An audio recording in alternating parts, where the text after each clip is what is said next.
आपल्याला जेव्हा जुन्या गोष्टी आठवत असतात आणि आपण बोलतो ना, तेव्हा कधीतरी आपला एक हलका सूर असतो. मला वाटतं असा एक हळूच सूर आपला खाली जातो बघ आठवताना. तो वापरून बघ तुला फायदा होईल. इतक्या वर्षांपासून ज्या संधीची आपण वाट बघतोय, ती मिळाली आहे. आणि ऍक्च्युली जसं तू म्हणालास खरोखर अशा एखाद्या चांगल्या उत्कृष्ट संधीची वाट मी गेले अनेक वर्षापासून पाहतेच आहे. पण काय होतं कधी-कधी असंही होतं ना, की आपल्याला वाटतं, की आपल्याला येतंय पण खरंच येतंय की नाही हे आपल्याला केल्यानंतर कळतं. त्यामुळे संधी जेव्हा मिळाली तेव्हा खरं तर आनंद इतका झाला, की वॉव! फायनली इतक्या वर्षांपासून ज्या संधीची आपण वाट बघतोय, ती मिळाली आहे. आणि बस काही क्षणात तो आनंद ओझरला आणि नंतर दडपण खूप यायला लागलं, की खरोखर आपण तेवढे समर्थ आहोत का, की एवढी अख्खी फिल्म आपण आपल्या खांद्यावर पेलू शकू. पण त्याचं सगळं श्रेय म्हणजे अर्थात मला ही फिल्म मिळण्यामागचं जसं श्रेय अख्खं विदुल आणि निलेशचं आहे, की त्यांनी माझ्या केपेबिलिटीजवर विश्वास ठेवून मला इतकी मोठी भूमिका साकारण्याची संधी दिली, की जवळपास आपण जेव्हा पुढे बघाल तर बऱ्यापैकी अख्खा चित्रपट आम्ही आमच्या खांद्यावर घेतलेला आहे.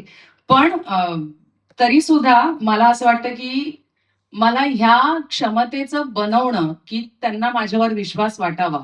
ह्यासाठी जो माणूस इतकी वर्ष म्हणजे माझ्या अप्स एंड डाउन्स मध्ये सुद्धा माझ्याबरोबर सतत झटतो ते म्हणजे माझे गुरु विश्वास सोहनी. प्लीज एकदा सरांसाठी टाळ्या होऊ दे. तर त्यांच्यामुळे कारण जसं मी म्हटलं तो आनंद ओझरला आणि लगेच जेव्हा दडपण आलं तेव्हा पहिला कॉल अर्थातच त्यांनाच गेला, की "सर मला भीती वाटते, मी कसं करू मला माहित नाही." तर तेव्हा त्यांनी मला जो कॉन्फिडन्स दिला, की टेन्शन घेशील तर काम करण्याकडे फोकस राहणार नाही. सो टेन्शन बाजूला ठेव. काय कशा पद्धतीने करशील, बोलशील कसं, मॅनरिझम काय असेल, हातवारे काय असतील, ग्राफ काय असेल, कुठलाही सीन करत असताना त्याच्या मागे काय घडलं असेल, पुढे काय घडणार आहे, तुझ्या लाईफची बॅक स्टोरी काय, या सगळ्या गोष्टींचा आता हळूहळू बांधाबांध करायला लाग, जेणेकरून तुला तुझी व्यक्तिरेखा साकारताना त्याचा फायदा होईल. मग मला असं जरा भानावर आलं सगळं ओके, आता जरा काम करायला सुरुवात करूया.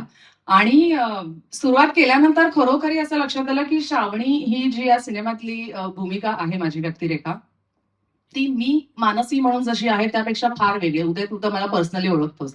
मी खूप पण श्रावणी ही व्यक्तिरेखा त्यापेक्षा खूप वेगळी आहे.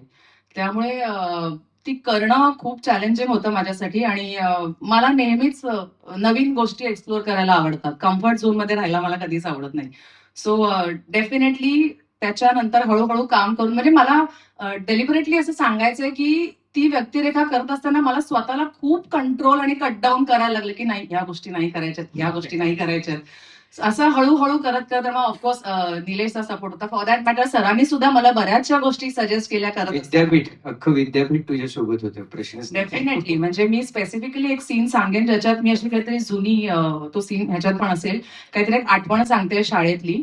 मला अजूनही आठवतंय, असं तुम्हाला आठवतंय की नाही मला माहिती नाही. मला ते म्हणाले, की आपल्याला जेव्हा जुन्या गोष्टी आठवत असतात आणि आपण बोलतो ना, तेव्हा कधीतरी आपला एक हलका सूर असतो. मला वाटतं असा एक हळूच सूर आपला खाली जातो बघ आठवताना. तो वापरून बघ तुला फायदा होईल. आणि मला असं येस ऍक्च्युअली इतक्या छोट्या गोष्टी आहेत ज्या मॅटर करतात. व्हॉइस मॉड्युलेशन असेल, काहीही असेल. सो आय एम ब्लेस्ड की अशा पहिल्याच दडपण येणाऱ्या प्रोजेक्टमध्ये माझ्यासोबत इतकी चांगली टीम होती, की मला ती दडपण खरं तर सेटवर कधी जाणवत